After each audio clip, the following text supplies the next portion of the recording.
श्री शिवाय नमस्तु भयम। दोस्तों, जैसा कि आप सभी लोग जानते हैं कि 27 जनवरी 2026 यानी मंगलवार को पड़ रही है माघ मास की शुक्ल पक्ष नवमी तिथि। और दोस्तों, यह वह तिथि है जो माघ मास में पड़ने वाली सबसे बड़ी तिथि है, क्योंकि यह मंगलवार के दिन पड़ रही है और इसका बहुत ही बड़ा और विशेष महत्व होता है। पूज्य गुरु जी ने कहा है कि अगर कभी भी मौका लग जाए और माघ महीने की नवमी तिथि मंगलवार को पड़ जाए तो आप लोगों को एक छुटकी काला तिल वाला उपाय तो अवश्य ही करना चाहिए। इन दोनों का संयोग बहुत ही कम आता है। इसी के साथ में गुरु जी ने अपनी शिव पुराण कथा में बताया है कि इस दिन आपको एक छुटकी काला तिल वाला उपाय तो आपको अवश्य ही करना चाहिए, क्योंकि ऐसा दिन पूरे साल में सिर्फ एक ही बार आता है। और दोस्तों, आप सभी लोग जानते हो कि मंगलवार नवमी तिथि का अगर सबसे बड़ा कोई उपाय है तो वह एक छुटकी काला तिल वाला उपाय है। तो दोस्तों, मंगलवार नवमी तिथि के दिन आप लोगों को इस एक छुटकी काला तिल वाला उपाय को जरूर करना है। बहुत सारे लोग होंगे जिन लोगों ने इस उपाय को ना किया हो, मतलब पूरा साल निकल गया, उन्होंने किसी भी दिन इस छुटकी काला तिल वाला उपाय को न किया हो। पर दोस्तों, आपके पास एक आखिरी मौका बचा हुआ है, जो कि 27 जनवरी मंगलवार नवमी तिथि के दिन है। इस दिन आप लोगों को इस वाले उपाय को जरूर कर लेना है। भले ही आपने पूरे महीने भर इस उपाय को न किया हो, पर अगर आपने इस महीने के मंगलवार नवमी तिथि के दिन अगर इस वाले उपाय को कर लिया तो आपको इस उपाय को करने का वह फल मिलेगा जिसकी आपने कभी कल्पना भी नहीं करी होगी। इसीलिए आप लोग इस वाले उपाय को एक बार जरूर कर लेना है, ताकि आप लोगों के हाथ से यह मौका ना जा सके और आपको इस उपाय को करने का फल मिल सके। दोस्तों, यह उपाय पंडित जी ने अपनी अभी की ही श्री शिव महापुराण की कथा में बताया है। उपाय को आज हम आपको बहुत अच्छे से समझाने वाले हैं। इस वीडियो को देखने के बाद इस उपाय को समझने के लिए आपको कोई और वीडियो को देखने की जरूरत नहीं पड़ेगी। तो चलिए दोस्तों, उपाय को शुरू करते हैं। देखिए, इस माघ महीने के मंगलवार नवमी तिथि के दिन यह इतना खास होता है, इतना महत्वपूर्ण होता है। देखा गया है कभी कभी बड़े बड़े पूजा पाठ अनुष्ठान से जो मनोकामना पूर्ण नहीं होते, वह माघ महीने की मंगलवार नवमी तिथि के दिन एक छोटे से उपाय करने से ही आपकी मनोकामना पूर्ण हुआ है। और बहुत सारे लोगों ने इस उपाय को किया भी है और उनको इस उपाय को करने का फल भी जरूर मिला है। अगर आप लोग भी इस उपाय को करना चाहते हैं तो आप इस उपाय को पहले अच्छे से समझ लेना, सुन लेना, उसके बाद करना। आपको इस उपाय का फल जरूर मिलेगा। और इस उपाय को कर लेने से आपके घर में चाहे किसी भी प्रकार की दुहक और समस्या क्यों ना चल रही हो, आपको उसका कारण भी नहीं पता है कि भाई ये समस्या किस कारण से चल रही। उसका कुछ भी कारण हो सकता है, जैसे पितृ दोष हो सकता है या किसी भी तरह का मंगल दोष भी हो सकता है। तो इस दिन आप लोगों को ये वाला उपाय कर लेना है। ये एक ऐसा उपाय है जिस उपाय को अगर किसी विशेष दिन पर किया जाए तो भाई उस विशेष दिन का जो है वो तो हमें मिलता ही मिलता है, पर हमने उस दिन पर इस उपाय को किया है तो हमें उससे भी बड़ा फल मिलता है। और फल बहुत जल्दी मिलता है, क्योंकि आप इस उपाय को बहुत ही बड़े और विशेष दिन पर रहे हो। तो चलिए अब उपाय के बारे में बात करते हैं, लेकिन उससे पहले आप लोगों को यह जानना आवश्यक है कि आखिर यह उपाय किस समय करना है, किसको करना है और कैसे करना है। तो चलिए हम आगे आपको वीडियो में एक एक करके बता देते हैं। लेकिन उससे पहले अगर आप लोग हमारे चैनल पर पहली अगर बार आए हैं या फिर मेरी आवाज आज पहली बार सुन रहे हैं तो हमारे चैनल को सब्सक्राइब जरूर कर लेना और इस वीडियो को लाइक करके कमेंट बॉक्स में श्री शिवाय नमस्तु भयम ओम नमः शिवाय जरूर टाइप कर देना। तो दोस्तों, इस एक छुटकी काला तिल वाला उपाय को हमें इस मंगलवार नवमी तिथि के दिन कैसे करना है, किसको करना है, किस समय करना है और कहां पर करना है, ये सारे सवालों के जवाब आपको इस वीडियो में मिल जाएंगे। और जो ये वीडियो देखेगा भाई, उसको एक छुटकी काला तिल वाला उपाय जरूर करना चाहिए, क्योंकि इस दिन काला तिल का भी बहुत ही बड़ा और विशेष महत्व होता है। और बात आ जाए एक छुटकी काला तिल वाला उपाय की, तो यह सोने पे सुहागा वाली बात हो जाती है और यह एक बहुत ही बड़ा उपाय हो जाता है इस मंगलवार नवमी तिथि का। तो अब दोस्तों, इस एक छुटकी काला तिल वाला उपाय को आखिर करना किसको है, सबसे पहले हम लोग वो बात जान लेते हैं। तो देखो, घर की जो बड़ी माताएं बहनें होती हैं, उन माताओं बहनों में से कोई भी एक बड़ी माता बहन इस वाले उपाय को कर सकती है। और दोस्तों, अगर आप तो अपने घर में से सभी सदस्यों को भी इस उपाय को करवा सकते हैं। अगर किसी व्यक्ति की खुद की कोई मनोकामना है, खुद की कोई दुख और परेशानी है जो कि वह अपने लिए ही करना चाहता है इस वाले उपाय को, तो वह खुद अपने लिए भी कर सकता है। बाकी अगर कोई घर में से ऐसा है जो कि अपने पूरे घर परिवार की सुख और शांति के लिए यह वाला उपाय करना चाहता है, तो भाई वो भी कर सकता है। उसमें भी कोई दिक्कत वाली बात नहीं है। कहने का मतलब है कि इस उपाय को हर एक सदस्य भी कर सकता है और पूरे घर परिवार के सदस्य के लिए घर की बड़ी माताओं बहनों में से कोई एक माता बहन भी कर सकती है। माताएं बहनें अगर घर में उपस्थित ना हो या वह यह वाला उपाय ना कर पा रही हो, तो फिर घर का कोई बड़ा सदस्य भी इस एक छुटकी काला तिल वाला उपाय को कर सकता है, चाहे फिर वो पुरुष ही क्यों ना हो। उसमें कोई भी दिक्कत वाली बात नहीं है। तो उसके बाद में दोस्तों, जो अगला प्रश्न निकल आता है वो यह आता है इस उपाय को लेकर के आखिर इस उपाय को हमें किस समय करना है, सुबह के समय करना है कि शाम के समय करना है। तो देखो, इस वाले उपाय को आप लोग सुबह के समय भी कर सकते हो और शाम के समय प्रदोष काल में भी कर सकते हो। अब अगर आप पूछो कि भाई साहब सबसे उत्तम समय कौन सा रहेगा इस एक छुटकी काला तिल वाला उपाय को करने का, तो हम आपसे बस यही कहेंगे कि इस उपाय को आप सुबह के समय करेंगे तो ज्यादा बेहतर होगा। बाकी अगर प्रदोष काल शाम के समय भी करेंगे तो भी अच्छा होगा, उसमें कोई भी दिक्कत वाली बात नहीं है। तो अब दोस्तों, जो अगली सबसे बड़ी और महत्वपूर्ण बात आती है वो ये आती है कि सुबह अगर हम उपाय को करेंगे तो हमें कितने बजे से लेकर कितने बजे तक के बीच में करना है, और शाम के समय प्रदोष काल में करेंगे तो हमें कितने बजे से लेकर कितने बजे के बीच में करना है। तो देखो, सुबह जितनी जल्दी हो सके आप उपाय को करने की कोशिश करना, कि अगर किसी कारणवश लेट भी हो जाओ, थोड़ी देर भी हो जाए तो 10 या 11 बजे तक भी आप उपाय कर लेना, पर 12 बजे से ज्यादा देरी ना हो। ठीक है, इस बात का ध्यान रखना। उसके बाद में दोस्तों, अगर शाम के समय प्रदोष काल की बात करें, प्रदोष काल का जो समय है होता है वो शाम के 6 बजे से शुरू हो जाता है। मतलब शाम के 6 बजे से लेकर 7 बजे के बीच का जो समय होता है, यह समय प्रदोष काल का समय होता है। तो आप उपाय को 7 या 8 बजे के बीच में भी कर सकते हो।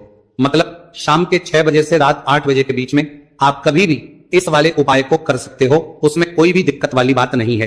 देखिए, यदि आपके जीवन में संकट बहुत ही अधिक चल रहे हैं, समस्याएं बहुत ही अधिक चली हो, एक एक रूप खर्च करने आपको बस ओढ़ रहा है, भूमि से जुड़ी हुई कोई भी समस्या हो, या फिर आपके विवाह से जुड़ी हुई कोई भी समस्या हो, या आपके व्यापार से जुड़ी हुई कोई भी समस्या हो, तो आपकी यह सारी समस्या इस मंगलवार नवमी तिथि के दिन समाप्त होने वाली है। तो चलिए दोस्तों, जानते हैं उस विशेष उपाय के बारे में। देखिए, इस वीडियो में हम पूज्य गुरु जी द्वारा बताए गए 3 बहुत ही चमत्कारिक उपायों के बारे में जानेंगे। देखिए, ये जो उपाय है आपके जीवन से दुर्भाग्य का तो अंत करेंगे ही साथ यदि आपके जीवन में धन की समस्या चल रही है तो वह सभी भी आपकी समाप्त हो जाएंगी। देखिए, गुरु जी ने बताया है कि जब भी मंगलवार नवमी तिथि का दिन पड़े तो हमें कर्ज मुक्ति के लिए कुछ उपाय करने चाहिए। इसी के साथ हमें धन प्राप्ति, भूमि से जुड़े कार्यों और विवाह के लिए भी उपाय करने चाहिए। तो चलिए दोस्तों, जानते हैं गुरु जी द्वारा बताए गए सबसे पहले उपाय के बारे में।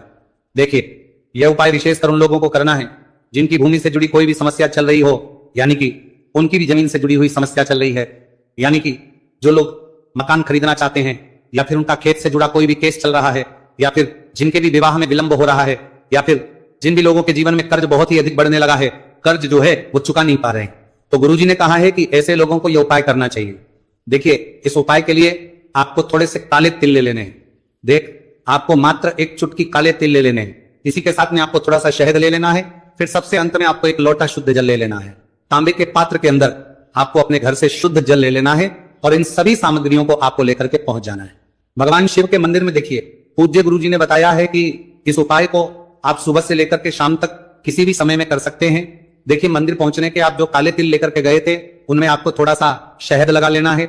देखिए, आप जो शहद लेकर के आए हैं उस शहद में आपको ये काले तिल अच्छे से डुबो देना है, और शहद से युक्त ये जो काले तिल हैं इन्हें आपको शिवलिंग पर अर्पित कर देने हैं, या फिर आपको शिवलिंग के चारों तरफ अच्छे से काले तिल का लेपन कर देना है।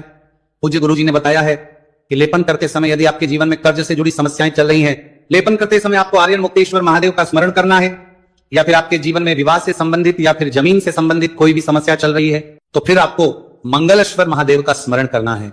इसके बाद जो आप जल लेकर के आए हैं उसे आपको धीरे धीरे शिवलिंग पर अर्पित कर देना है, तथा आपको लगातार शिव महापुराण के मूल मंत्र श्री शिवाय नमस्तुभयम इस मंत्र का जाप करते रहना है।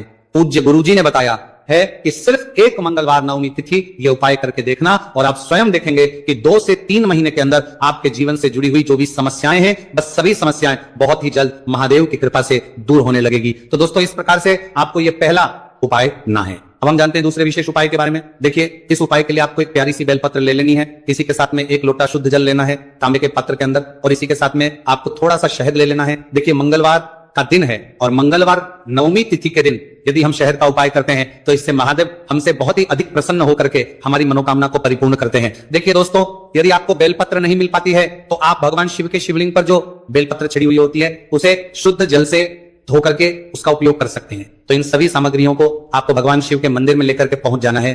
गुरुजी ने कहा है कि इस उपाय को भी आप सुबह से लेकर के शाम तक किसी भी समय में कर सकते हैं। देखिए, मंदिर पहुंचने के बाद आपके पास जो एक बेलपत्र है, और बेलपत्र की जो सबसे बड़ी वाली पत्ती होती है और उसकी जो चिकनी साइड होती है उस पर आपको अच्छे से शहद का लेपन कर देना है, यानी कि बेलपत्र की बड़ी वाली पत्ती पर, पूरी ही पत्ती पर अच्छे से शहद लगा देना है। अब देखिए, ये जो बेलपत्र है इसे आपको अपने सीधे हाथ की हथेली पर रखना है, और आपके जो भी कार्य अटक रहे हैं, देखिए बहुत से लोग ऐसे होते हैं जो अपने नौकरी को प्राप्त करने के लिए सालों से तैयारी करते हैं लेकिन उनको नौकरी नहीं प्राप्त हो पाती है। बहुत से ऐसे लोग होते हैं जो बहुत ही मेहनत करते हैं, धन भक्ति के लिए बहुत अधिक प्रयास करते हैं, लेकिन फिर भी उनको धन प्राप्त नहीं हो पाता है। तो गुरुजी ने बताया है कि जब भी आपको अपने कार्यों में सफलता ना मिले तो फिर आपको मंगलवार के दिन इस उपाय को अवश्य करना चाहिए। देखिए, अब आपको जिस भी कार्य में सफलता प्राप्ति करनी है उस कार्य को सफल बनाने के लिए आपको महादेव से प्रार्थना कर लेनी है, और फिर ये जो एक बेलपत्र है इसे आपको भगवान शिव के शिवलिंग पर अर्पित कर देनी है। देखिए, बेलपत्र की चिकनी साइड जिस पर आपने शहद लगाए है वह शिवलिंग से स्पर्श रहेगी, और इसकी जो डंडी है वो आपको जलाधारी की ओर रखनी है। इस प्रकार से आपको यह बेलपत्र अर्पित कर देनी है। अब देखिए, आप जो एक लोटा जल लेकर के आए हैं उसे आपको भगवान शिव के शिवलिंग पर धीरे धीरे अर्पित कर देना है। श्री शिवाय नमस्तुभयम इस मंत्र का जाप करते हुए देखिए, जैसे ही ये जल शिवलिंग से होकर के जलाधारी की ओर बह करके आएगा, तो इसे आपको थोड़ा सा अपने सीधे हाथ की हथेली में झेल लेना है। इस जल को आपको अपनी दोनों आंखों पर लगा लेना है और इस जल का थोड़ा सा छिड़काव आपको अपने शरीर पर कर लेना है। पूज्य गुरुजी ने बताया है कि जब भी हम मंगलवार के दिन शहद वाली बेलपत्र शिवलिंग पर अर्पित करते हैं तो इससे हमें महादेव हर कार्य में सफलता प्राप्त करवाते हैं। यदि हमें अपनी मेहनत करने के बावजूद भी पर्याप्त मात्रा में सफलता नहीं मिल पा रही है तो गुरुजी ने कहा है कि आपको मंगलवार नवमी तिथि के दिन यह चमत्कारिक उपाय अवश्य ही कर लेना है। अब दोस्तों हम जान लेते हैं गुरुजी द्वारा बताए गए तीसरे विशेष उपाय के बारे में। देखिए, इस उपाय के लिए भी आपको मात्र एक लोटा शुद्ध जल ले लेना है तांबे के पात्र के अंदर। फिर इसी के साथ में आपको एक प्यारी सी बेलपत्र ले लेनी है। बेलपत्र आपको ध्यान रखना है कि कैसे भी कटी हुई खंडित नहीं होनी चाहिए। अब देखिए, मात्र 2 सामग्री लेकर के आपको भगवान शिव के मंदिर में पहुंच जाना है। पूज्य गुरुजी ने बताया 2 सामग्री है कि ये उपाय विशेषकर उन लोगों को करना है जिनकी कोई भी विशेष मनोकामनाएं जो कई दिनों से परिपूर्ण नहीं हो पा रही है, चाहे वे विवाह से संबंधित हो, नौकरी से संबंधित हो, व्यापार से संबंधित हो, चाहे किसी भी प्रकार की मनोकामना है जो परिपूर्ण नहीं हो पा रही है, तो उसके लिए आपको यह उपाय करना है। देखिए, इस उपाय को भी आप सुबह से की शाम तक किसी भी समय में कर सकते हैं। देखिए, मंदिर पहुंचने के बाद सबसे पहले तो आप बेलपत्र लेकर के आए हैं, उसे आपको अपने सीधे हाथ की हथेली पर रखना है और आपको महादेव से प्रार्थना करनी है कि हे मेरे महादेव, मेरी ये जो मनोकामनाएं बहुत दिनों से अधूरी है, मैंने कई प्रकार के उपाय कर लिए हैं, कई प्रकार के व्रत कर लिए हैं, लेकिन अभी तक मेरी मनोकामना परिपूर्ण नहीं हो पाई है, तो उस मनोकामना को परिपूर्ण करने के लिए प्रार्थना करनी है और ये एक बेलपत्र आपको शिवलिंग पर अर्पित कर देनी है। देखिए, बेलपत्र की जो चिकनी साइड है वो शिवलिंग से स्पर्श रहेगी और इसकी जो है वो आपको जलाधारी की ओर रखनी है। इस प्रकार से आपको ये बेलपत्र अर्पित कर देनी है। इसी प्रकार से आपको यह बेलपत्र अर्पित करनी है। अब देखिए, आप जो एक लोटा शुद्ध जल लेकर के आए हैं, इसे आपको धीरे धीरे शिवलिंग पर अर्पित कर देना है। इस मंत्र का जाप करते हुए देखिए, जल अर्पित करते हुए आपको कम से कम 11 बार श्री शिवाय नमस्तु भयम या फिर ओम नमः शिवाय इस मंत्र का जाप कर लेना है। पूज्य गुरुजी ने बताया है कि जो भी व्यक्ति 27 जनवरी मंगलवार नवमी तिथि के दिन शिवलिंग के सामने इस उपाय को करता है तो उसकी जो भी मनोकामना है वह महादेव की कृपा से निश्चित ही परिपूर्ण हो जाती है। तो दोस्तों, ये थे पूज्य गुरुजी द्वारा बताए गए कुछ बहुत ही खास उपाय। अगर आपको जानकारी अच्छी लगी हो तो वीडियो लाइक करिएगा। मिलते हैं फिर एक नई वीडियो के साथ।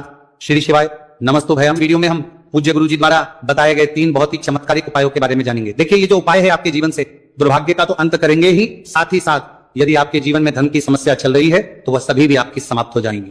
देखिए, गुरुजी ने बताया है कि जब भी मंगलवार नवमी तिथि का दिन पड़े तो हमें कर्ज मुक्ति के लिए कुछ उपाय करने चाहिए। इसी के साथ हमें धन प्राप्ति भूमि से जुड़े कार्यों और विवाह के लिए भी उपाय करने चाहिए। तो चलिए दोस्तों, जानते हैं गुरुजी द्वारा बताए गए सबसे पहले उपाय के बारे में।